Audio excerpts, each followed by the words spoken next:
कि भाई कितने सवाल बनाने होंगे, कैसे करने होंगे। कोई अगर बस ये बता दे कि अच्छा इतने सवाल टारगेट कर लो, इतने से बन जाएगा इतना 94 परसेंटाइल चाहे 99 परसेंटाइल। बतौर शिक्षक मैं ये बात कह सकता हूं कि आप मुश्किल में पढ़ रहे हैं या पढ़ने वाले हैं, ज्यादा दूर नहीं है वो दिन। नंबर या ये नंबर लाने के लिए सब्जेक्ट में कितना लाना पड़ेगा, फिजिक्स केमिस्ट्री मैथ्स में कितना लाना पड़ेगा। भाई नमस्कार, आदाब, सत श्री अकाल और खुशामदीद। Very very good evening to all of you people. This is your master teacher Harsh Priyam, जो कि एक और बेहतरीन सेशन के साथ आपके सामने है। और ये सेशन आपकी जरूरत का है, यूं कह लो कि आप बस इसको खोज ही रहे थे और आपके स्क्रीन पे आ गया। ऐसा ही है ना, मुझे पता है, क्योंकि हर बच्चा ये सोच रहा है, सोचता है हमेशा कि यार जीवन में बड़ी कठिनाइयां हैं। अब ये कठिनाई ना कहो हमसे कि भाई कितने सवाल बनाने होंगे, कैसे करने होंगे। कोई अगर बस ये बता दे कि अच्छा इतने सवाल टारगेट कर लो, इतने से बन जाएगा इतना 94 परसेंटाइल चाहे 99 परसेंटाइल, हम उतने का टारगेट लेके चलेंगे। आम इंसान होता भी ऐसा ही है, जीवन आसान चाहिए सबको। अब मैं आपके सामने यही सेशन लेकर आया हूं कि एक्चुअली कितने सवाल बनाने होंगे जिससे 99 परसेंटाइल तक पहुंचा जा सकता है। अब लेकिन मेरा तरीका हमेशा से डेटा ड्रिवन रहा है। मैं हमेशा रिसर्च में ज्यादा भरोसा रखता हूं, मैं तथ्यों पे ज्यादा आधारित रहता हूं। तो मैं आपको ये अंक जो आपके सामने देने वाला हूं कि कितने सवाल बनाने होंगे, ये कोई फीलिंग पे होगा नहीं, ये पूरी तरह से डेटा ड्रिवन रिसर्च के साथ होगा। और वो डेटा और रिसर्च मैं आपके साथ पहले साझा करूंगा, बताऊंगा कि भाई मैंने इन पैरामीटर्स पे रिसर्च किया है और इसके हिसाब से ये नंबर निकल रहा है। अब उस नंबर में आपको जो भी 19-20 करना हो वो आप अपने हिसाब से कर लीजिएगा। तो मैं आज आपको दो डेटा दूंगा। एक वो नंबर ऑफ क्वेश्चंस जिससे आप जेई मेंस में क्वालिफाई कर जाएंगे, एडवांस के लिए एलिजिबल हो जाएंगे। और एक वो डेटा जिससे कि आप 99 परसेंटाइल पे पहुंच जाएंगे, क्योंकि 99 परसेंटाइल वो मार्का है जिससे कि बच्चों को एनआईटी, ट्रिपल आईटी सारे अच्छे कॉलेजेस मिलते हैं और ये मतलब अच्छा मार्क माना जाता है। तो आपको ये दोनों डेटा देता हूं। चलिए शुरू करते हैं इस सेशन को। आपने अगर अभी तक चैनल नहीं सब्सक्राइब किया है तो कर लीजिए, क्योंकि इस चैनल पर बहुत बेहतरीन कंटेंट आपको मिलता रहेगा। और अब तक शायद आप लोग, अधिकांश लोग इस बात से कन्विंस भी हो गए होंगे कि हाँ मिलता है। कौन कौन लोग मान रहा है यस करके लिखकर बताओ चैट बॉक्स में कि सर आपका कंटेंट बहुत बढ़िया रहता है, या फिर हम मान रहे हैं कि हमारे को जो जरूरत रहती है आप वही जरूरत वाला कंटेंट लाते हैं। और डेटा ड्रिवन और रिसर्च तो वो तो रहता ही रहता है, लग रहा है। चलिए बहुत बढ़िया। तो अब मैं जानना चाहूंगा कि आपके लास्ट मॉक टेस्ट का स्कोर कितना है, ये ईमानदारी से बताइएगा। आप नो भी लिख सकते हैं, नो इसलिए लिख सकते हैं कि सर हमने अभी तक मॉक टेस्ट नहीं लिया है। पर विश्वास मानिए, अगर आप नो लिख रहे हैं तो बतौर शिक्षक मैं ये बात कह सकता हूं कि आप मुश्किल में पढ़ रहे हैं या पढ़ने वाले हैं, ज्यादा दूर नहीं है वो दिन। चलिए अब डेटा देखिए अपने सामने, सेशन 1 और सेशन 2। तो ये मैंने कट ऑफ ट्रेंड बताया है साल 2023, 24 और 25, 155 से 189, 99 परसेंटाइल का बता रहा हूं पहले। तो 155 से 190, और फिर 2024 में 156 से 235। इसमें यह अपवाद था, अननेसेसरली एक्स्ट्रा हो गया था, तो इसको आप हटा दीजिए। तो 155 से 190, 156 और 148 से 200। तो बार बार आप एक बात समझ पा रहे हैं क्या कि 155, 150, 155 के आसपास का ही मामला बैठ रहा है जनवरी में, और ऊपर वाला जो है वो 190, 200, हो सकता है आप तक 210 में पहुंच जाए, बात ऐसी बन जाए, 210, 220 जो कह लो। लेकिन सेशन 2 में थोड़ा अलग खेल रहता है, क्योंकि इसका मिनिमम 161, 186, 172 ऐसा बैठ रहा है। तो एक बात तो पक्की है कि अप्रैल अटेम्प्ट में मार्क हमेशा बढ़ जाते हैं। तो लोवेस्ट वाले मार्क्स भी बढ़ गए, जो सबसे कठिन पेपर है उसमें भी 161, 186, 172। तो मैं मान के चल रहा हूं कि इस बार 180 के आसपास तो कम से कम बनेगा, मिनिमम वाला, मतलब थोड़ा ऊपर ही लेके चलना चाहिए। और हाईएस्ट जो है वो 200, 215, 203, तो दिख रहा है बार बार 200 से ऊपर ही जा रहा है। तो मैं 215 या 220 टाइप का मार्क ले लेता हूं, ठीक है। तो 180 से 220 का मार्का बन रहा है अप्रैल अटेम्प्ट में। जनवरी में कितना बन रहा है, तो 155, 156, 148, तो मैं 160 ले लेता हूं, ठीक है, क्योंकि 155, 56 के आसपास ही 160 बैठ रहा है।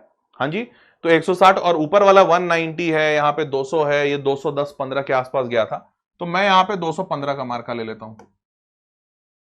तो एक बात आपके दिमाग में डाल देता हूं वापस से, जनवरी अटेम्प्ट अगर दे रहे हो और फोकस जनवरी अटेम्प्ट है तो 160 से 215 नंबर के आसपास का टारगेट रखिएगा। अगर आपका पेपर कठिन है तो 160 में काम बनेगा, आसान है तो 215 तक जाना पड़ेगा।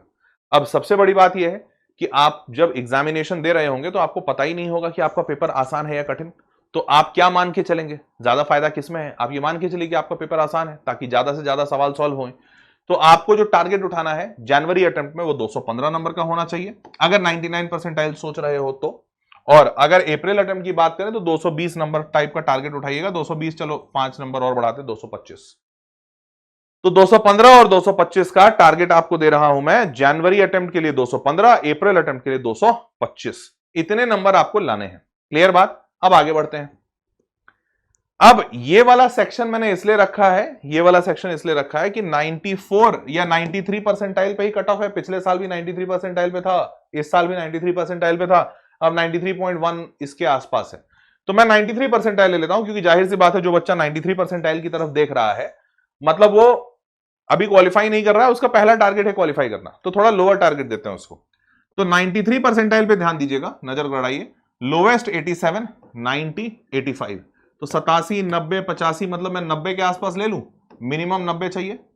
और सबसे आसान पेपर 118, 155, 118, तो 118, 118 ये वाला अपवाद था, तो अपवाद था, एक्सेप्शन था, तो इसको साइड करते हैं। 118 के आसपास है तो मैं 130 मान लेता हूं, बहुत से बहुत ऊपर जाएगा तो 130, उससे ज्यादा ऊपर नहीं जाना चाहिए।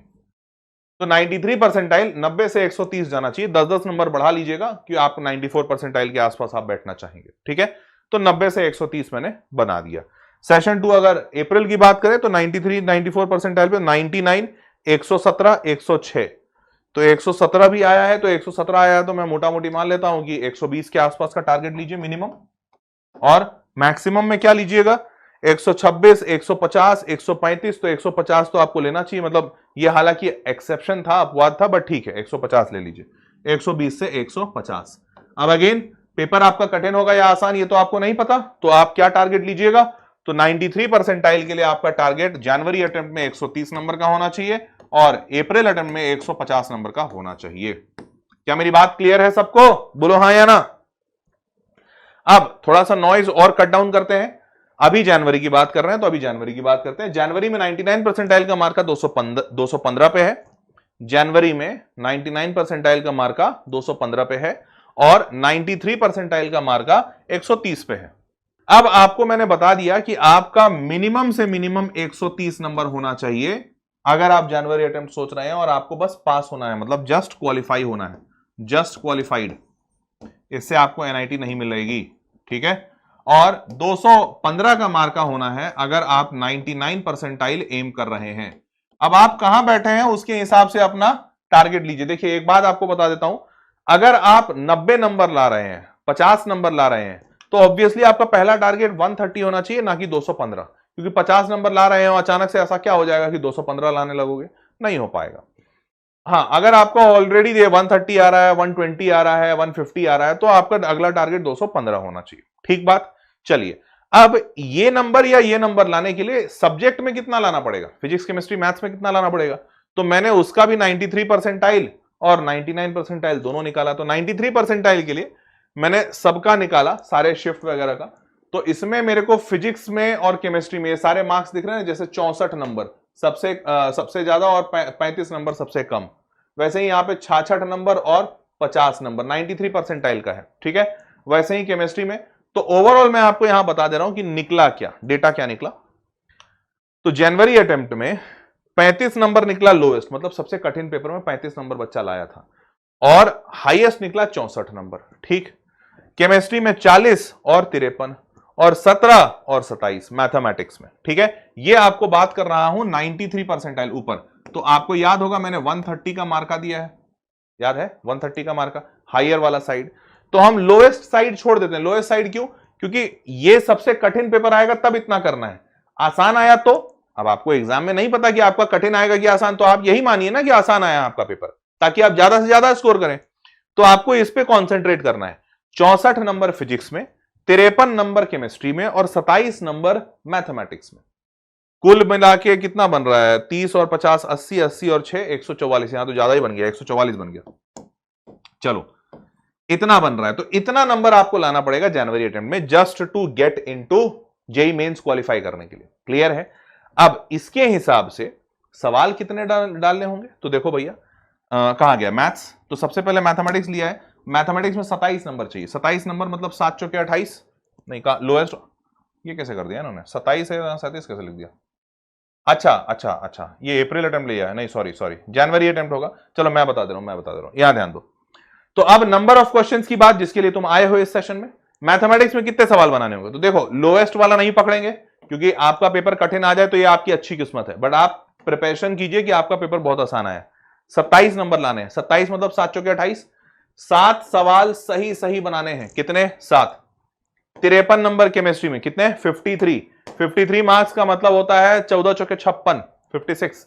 तो 14 सवाल सही सही केमिस्ट्री में। और फिजिक्स में 64 नंबर, 64 का 4 से डिवाइड करोगे, 16 चौके 64, 16 सवाल फिजिक्स में। ये बात मेरी समझ में आई? आपको फिजिक्स में 16 सवाल सही बनाने हैं, केमिस्ट्री में 14 और मैथमेटिक्स में 7। अब यहां पर एक इंपॉर्टेंट बात है, ये डेटा कब का दिखा रहा हूं? साल 2025। कब का है? 25। 26 में जाहिर सी बात है कुछ ना कुछ और बढ़ोतरी होगा भैया, सवाल तो हर बार और बेटर होते हैं ना, और बच्चे का मार्क्स भी बेटर होता है। तो आपको यहां पर हर एक नंबर में 2-2 सवाल बढ़ा के लेना है। 2-2 सवाल बढ़ा के लेना है, मतलब इतने में तो 2025 में बात बनी थी। इस बार आपका पीसीएम, फिजिक्स केमिस्ट्री मैथ 18 सवाल सही बनाना है, 16 सवाल सही बनाना है और 9 सवाल सही बनाना है। ये इतना सही बनाना है, ये इतना सही बनाना है आपको, तब जाकर जेईई मेंस क्वालिफाई करोगे। अब इतना सही बनाने के लिए आप, जाहिर सी बात है आप ये पूछेंगे सर गलत तो टोटल अटेम्प्ट कितना लें? अब देखो, टोटल अटेम्प्ट कितना लें ये पूरी तरह से तुम पर निर्भर करेगा। मैं बता देता हूं कि इसके पीछे स्ट्रैटेजी क्या लगानी चाहिए। एक बात समझो, जैसे फिजिक्स में तुमको 18 सवाल सही होने चाहिए तभी मेंस क्वालिफाई करोगे। अब मेंस अगर नहीं क्वालिफाई किए, मान लेते हैं तुम्हारा 90 परसेंटाइल आया या 80 परसेंटाइल आया, तो उतने में तो तुमको ऐसे भी कुछ नहीं मिलेगा, अनटिल एंड अनलेस तुम नॉर्थ ईस्ट स्टेट से हो या कुछ ऐसा एकदम ही तुम्हारा अलग ही लेवल का कोटा लग जाए, तब तक तो तुमको कुछ नहीं मिलेगा। ठीक है, तो अब मैं मान रहा हूं कि तुम्हारा अगर कोई कोटा है तब तो ठीक है, मैं जो स्ट्रैटेजी बता रहा हूं वो मत लगाना, दूसरा वाला बताऊंगा वो लगाना। पर अगर मान लेते हैं तुम उत्तर प्रदेश के हो, तुम बिहार के हो, राजस्थान के हो, मध्य प्रदेश के हो, जहां पे कोई कोटा नहीं लगता, मतलब लगता है कोटा बट कोटा के से कोई फायदा नहीं है, तो अगर तुम्हारा 18 के जगह, मान लेते हैं तुमने फिजिक्स में जब सवाल देखे सारे बनाए और तुम्हारे 10 ही सवाल ऐसे हैं जिसपे तुम डैम कॉन्फिडेंट हो, 10 ही सवाल है कि सर 10 ही सवाल है जिसमें मैं कॉन्फिडेंट हूं, तो 10 पे हो, 18 के पास जाना है तो तुम थोड़ा बहुत ट्राई मारोगे और मैं कहूंगा यार 2-4 सवाल पे तुक्का ले लेना, नॉट मोर देन दैट।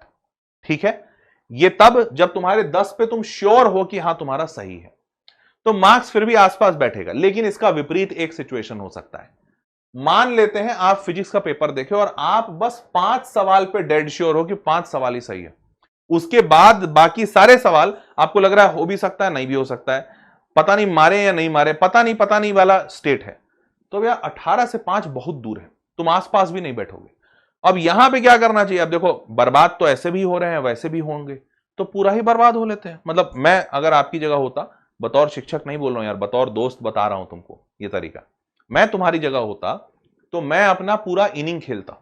मैं बोलता कि यार अगर 5 सवाल में तो ऐसे भी कुछ नहीं मिलना है, सब बर्बाद ही होना है, तो अब जब 5 ही सवाल है तो अब मुझे 18 तक पहुंचना है या 20-22 तक पहुंचना है, तो मैं ना बचा हुआ 20 सवाल तुक्का पे मारता। सच बता रहा हूं, बतौर शिक्षक नहीं कह रहा हूं, पर मैं यह जरूर करता। क्यों? क्योंकि 5 सवाल पे सिलेक्शन नहीं होगा, पक्की बात है, सिलेक्शन नहीं होगा, और सिलेक्शन छोड़ो कहीं कोई और एडमिशन भी नहीं मिलेगा। ठीक है, ठीक वैसे ही केमिस्ट्री में आ जाइए। अब केमिस्ट्री में भी जैसे मान लीजिए आपका आंकड़ा 10 के आसपास है, 10 है, 12 है, 8, 9 है। अब अगर 10 सवाल आपको एकदम श्योर कॉन्फिडेंट है कि सही हो जाएगा, तो 2-4 सवाल पे तुक्का ले लो कि हाँ ठीक है 2-4 सवाल पे शायद हो ही जाए सिलेक्शन। लेकिन अब अगर 16 सवाल यहां पे सही आने चाहिए और तुम्हारे आ रहे हैं 5 सवाल या 4 सवाल, कुछ ऐसा टाइप का, अब क्या करोगे भाई? मतलब 4 सवाल से किसी भी हाल में 16 तक तो पहुंच ही नहीं पाओगे, इतना भी कट ऑफ नीचे नहीं गिरेगा, कभी नहीं गिरेगा। तो फिर बचा हुआ 20 सवाल में मारो तुक्का, दनादन, थोड़ा दिमाग वाला तुक्का मारिए, यही कह सकते हैं। And same goes for mathematics. तो अब इसीलिए मैं तुमको यह नहीं बता रहा था कि तुमको अटेम्प्ट कितना करना है, तुमको यह जरूर बता सकता हूं इतने सही होने चाहिए, और इस नंबर से थोड़ा आगे पीछे होना, और अगर उतने पे तुम सही हो तो थोड़ा 2-4 सवाल पे तुक्का ले लेना, या 2-4 सवाल तुमको जो भी सबसे आसान आसपास लग रहा है उसका आंसर मारना, ज्यादा पे तुक्का नहीं लेना, क्योंकि अगर 2-4 नेगेटिव होगा तो बहुत ज्यादा नेगेटिव नहीं होगा। परंतु अगर तुम बहुत पीछे हो तो भैया फिर तो रगड़ के मारो तुक्का, क्योंकि कुछ और बचा ही नहीं तुम्हारे पास। समझ पाए मेरी बात? तो ये बात की मैंने आपको 18, 16 और 9 का फिगर दिया है आपको बस क्वालिफाई करने के लिए, बस क्वालिफाई करने के लिए। अब लेकिन आप जैसे ही 99, तो ये मैंने बता दिया 1 से 2 इंक्रीज होगा, तो ओवरऑल ये मैंने आपको टोटल अटेम्प्ट भी बता दिया, फिजिक्स का भी बता दिया, अब मैं बात करूंगा 99 परसेंटाइल। अब ध्यान दीजिएगा, यहां पर रणनीति बिल्कुल विपरीत हो जाएगी। क्यों? सुनो, देख बेटा, 99 परसेंटाइल में एकदम अपोजिट स्ट्रैटेजी इसलिए लगेगी। देखो 93 परसेंटाइल में क्या है कि तुम पास करने हो, मतलब बस जेईई मेंस क्वालिफाई करना हो। तो अगर मेंस क्वालिफाई नहीं हो रहा और उससे बहुत दूर हो, मतलब तुम फिर क्वालिफाई नहीं, तो फिर तो और कुछ भी नहीं मिलेगा। तो इसीलिए मैंने यहां पर तुमको बताया कि बेटा लगाओ तुक्का दमादम। हां, परंतु अब सोचो 99 परसेंटाइल में, जैसे 99 परसेंटाइल में कितना नंबर चाहिए, तो 215 अभी मैं बताया था। अब 215 के हिसाब से फिजिक्स, केमिस्ट्री, मैथ्स में कितना चाहिए, तो ये पूरा एनालिसिस मैंने किया। फाइनल नंबर्स आपके बने कि भैया फिजिक्स में कम से कम 65, मैक्सिमम से 85। मैं मान रहा हूं कि आपका पेपर हाईएस्ट वाला ही आसान पेपर आया होगा, से फॉर एग्जांपल 85, 76 और 54। तो अब इसका नंबर ऑफ क्वेश्चंस लगाओ पहले। तो 85 नंबर लाना है तो 85 के नियर 88 होता है, 22 सवाल, 22 क्वेश्चंस फिजिक्स में सही करने होंगे। कितने? 22 सवाल। केमिस्ट्री 76, मतलब 19 चौके 76, 19 सवाल। और मैथमेटिक्स 54 नंबर, तो 14 चौके 56, 14 सवाल सही करने होंगे। अब ये आंकड़ा आया। अब ध्यान से सुनिए, आपको फिजिक्स में 22 सवाल सही करने हैं। कितने? 22। अब मैं बोलूं कि बेटा, जैसे मान लेते हैं तुम पेपर में बैठे और तुम्हारा 15 सवाल सही हो रहा है, ठीक है, या 12 सवाल सही हो रहा है। अब मैं बोल दूं कि बेटा 12 तो वैसे 22 से बहुत दूर है, लगाओ तुक्का। तो होगा क्या, 12 सवाल में तुम क्वालिफाई कर जाते। अब मैं अगर तुमको बोल दूं, या तुम अगर खुद से सोचे कि अरे सर 12 सवाल में तो ऐसे भी 99 परसेंटाइल से हम बहुत दूर हैं, लगाते हैं बचा हुआ 10-15 सवाल पे तुक्का, बेटा जीवन बर्बाद हो जाएगा। तो अगर तुम 99 परसेंटाइल टारगेट कर रहे हो और अपने टारगेट से आधे पे भी हो, कितने पे? आधे पे भी हो, 22 का तुमको 11, 10 मिल रहा है सही, 10 पे कॉन्फिडेंट हो, आधे पे भी हो, तो भी तुक्का मत मारना। यहां पे तुक्का आपका डेडली हो जाएगा, खत्म हो जाएगा, मतलब तुम बर्बाद हो जाओगे। तो तुक्का मत मार देना। 99 परसेंटाइल जो बच्चा टारगेट लेकर चल रहा है, अगर आपको 22 सवाल सही होने हैं, हां देखो 22 में से 2 सवाल सही है, 20 नहीं आते हैं। तुम भी मुस्कुराना, मैं भी मुस्कुराऊंगा, तुम कुछ मत कहना, मैं भी कुछ नहीं कहूंगा, मैं तुम्हारा दर्द समझ लूंगा और तुम समझ लेना कि मैं सब समझ गया हूं। 22 में से 2 सही है तो रगड़ के बस तुक्का ही मारो, कुछ मत करो। परंतु अगर 22 सवाल है और तुमको 10 पे सुपर कॉन्फिडेंस है, जैसे कहां गया तुमको, हां ये है, तो अगर 22 सवाल यहां बनाना है, यहां 19 बनाना था और यहां 14 बनाना था, अब 22 में से तुम 20 से 25 या मान लो 15 के आसपास रेंज पे हो, तो भैया तुम कोई तुक्का नहीं मारो और जितना बच बचा के चल सकते हो उतना बच बचा के चलो, ठीक है। क्योंकि आप 22 मतलब 99 परसेंटाइल, कम भी आया तो 97 आएगा, 96 आएगा, 95 आएगा, 94 आएगा, तब तक तुम क्वालिफाई रहोगे। तो इसीलिए आप कहां तक जा सकते हैं, तो अभी अभी हमने फिजिक्स में कितना नंबर लिखा था, ये शायद 13, 14 का आंकड़ा था। तो 14 से 22 के बीच में सिलेक्शन बैठा है। आप यू गेट एनीथिंग 14 से 22, और 14 से 22 नहीं, मैं बोलूंगा 10 से 22 के बीच में अगर आपके 10 सवाल सही हो रहे हैं, आपको कॉन्फिडेंट है कि 10 तो मेरे पक्के सही हैं, तुक्का मत लीजिए, बिल्कुल मत लीजिएगा। 99 परसेंटाइल जो टारगेट कर रहा है बच्चा, उसके लिए तुक्का जहर है, जहर। अब आपको सवाल कितने बनाने हैं, तो 22, 19, 14 इतने सही करने हैं। अब ये लास्ट ईयर का था, एक एक नंबर सवाल ऊपर उठा लो, तो यहां बोलूंगा 23 क्वेश्चंस, यहां बोलूंगा 20 क्वेश्चंस, यहां बोलूंगा 15 क्वेश्चंस। ये है एकदम मिडिल फिगर। अब आप देख लीजिए कि आप कितना में तुक्का लीजिएगा। इसके आसपास अगर आपका आंकड़ा बैठ रहा है तो 1-2 सवाल पे तुक्का लीजिएगा, ज्यादा पे मत लीजिएगा, अन्यथा गड़बड़ हो जाएगा। क्या मेरी बात सबको समझ में आई? अब मेरे को ये डेटा देख लिया तुम लोग, मैंने आपको बता भी दिया, जैसे इसमें कितना था फिजिक्स, केमिस्ट्री, मैथ्स, पीछे में कितना था मैं देख लेता हूं एक बार, रुक जाओ, मेरे को याद नहीं है। यहां पे था 18, 16, 9, अच्छा 18, 16, 9 था, ठीक है। तो यहां पर अब मेरे को बताइए 18, 16 और 9, और यहां पर है 22, 19 और 14, ये है फिजिक्स, केमिस्ट्री और मैथमेटिक्स। अब मेरे को बताइए, ये है 93, 94 परसेंटाइल मान लो, 94 मतलब जस्ट कट ऑफ क्लियर करने वाला, और ये है 99 परसेंटाइल। अब मेरे को बताओ, देखो एस्पिरेशन, चाहत सबकी इसी की होगी, बट अब रियलिटी में तुम सारे लोग देखकर बताओ कि तुम अभी जिस लेवल पर हो उसके बाद तुम्हारा टारगेट कौन सा है। टारगेट ए 94 परसेंटाइल या टारगेट बी 99 परसेंटाइल, जहां पर हो तुम उससे रियलिस्टिक टारगेट उठाना। अगर अभी तुम्हारे मान लेते हैं फिजिक्स में 5 सवाल सही हो रहे हैं, इसमें 5 और इसमें 2, तो तुम ये वाला टारगेट मत उठा लेना। तो रियलिस्टिक मेरे को बताओ कितने बच्चे टारगेट ए उठा रहे हैं, कितने लोग बच्चे टारगेट बी उठा रहे हैं, कि हमको अपने मॉक टेस्ट में या मेन एग्जाम में जो कह लो फिजिक्स में कितने सवाल सही सॉल्व करने चाहिए।